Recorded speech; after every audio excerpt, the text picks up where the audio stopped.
Friends, మంగళవారం నాడు అంటే శనివారం జరగాల్సిన డబుల్ హెడర్ మ్యాచ్ బహుశా మరి మంగళవారం జరిగిందేమో అనిపిస్తుంది కానీ ఇక కోల్కతా అలాగే లక్నో జట్ల మధ్య మధ్యాహ్నం 3:30 గంటలకు ఒక పోర్ స్టార్ట్ అయితే ఇక సాయంత్రం మ్యాచ్లో చెన్నై అలాగే పంజాబ్ జట్టు తలపట్టాయి.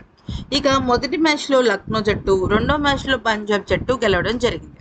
కానీ పాయింట్ల పట్టికలో ఊహించని పెద్ద షాక్ అయితే మనం చూడొచ్చు.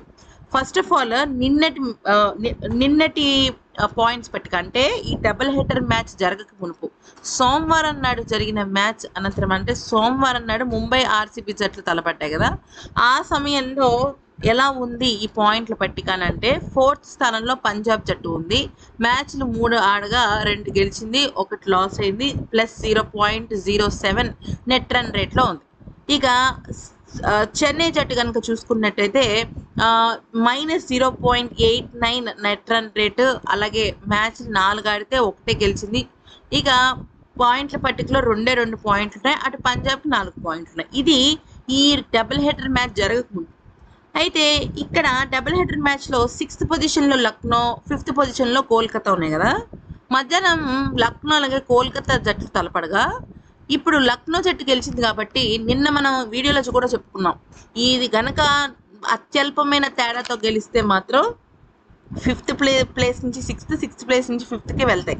అంటే 6వ స్థానంలో ఉన్న లక్నో జట్టు 5వ స్థానంలోకి వెళ్ళింది, 5వ స్థానంలో ఉన్న కోల్కతా జట్టు 6వ స్థానానికి వచ్చింది. ఎందుకనంటే వీళ్ళిద్దరి మధ్య భారీ తేడాతో గెలుపు అనేది రాలేదు కాబట్టి. ఇక్కడ ఇంకొక పెద్ద ట్విస్ట్ ఏంటి అంటే ఇక్కడ చెన్నై జట్టు ఈ మ్యాచ్ ఆడక మునుపు 9వ స్థానంలోనే ఉంది, అలాగే పంజాబ్ జట్టు ఈ మ్యాచ్ ఆడక మునుపు 4వ స్థానంలోనే ఉంది. మ్యాచ్ ఆడిన తర్వాత కూడా వీళ్ళ పాయింట్ల పట్టికలో ఇక్కడ పంజాబ్కి 6 పాయింట్లు, చెన్నైకి మళ్ళీ అదే 2 పాయింట్లు, నెట్ రన్ రేట్లో కొంచెం తేడా వచ్చింది కానీ వాళ్ళ స్థానాలు యథావిధిగా ఉన్నాయి. ఎందుకనంటే అక్కడ బెంగళూరు జట్టుకు చక్కని విజయం సాధించగా నెట్ రన్ రేట్ +1లోకి వెళ్ళిపోయింది.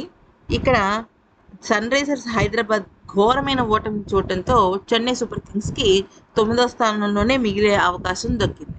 లేదంటే ఇది 10వ స్థానంలో, పంజాబ్ జట్టు 2వ స్థానంలోకి వెళ్ళిపోయేది. ఇక బుధవారం నాడు జరగబోయే గుజరాత్ అలాగే రాజస్థాన్ జట్ల మధ్య మ్యాచ్ అత్యంత కీలకం.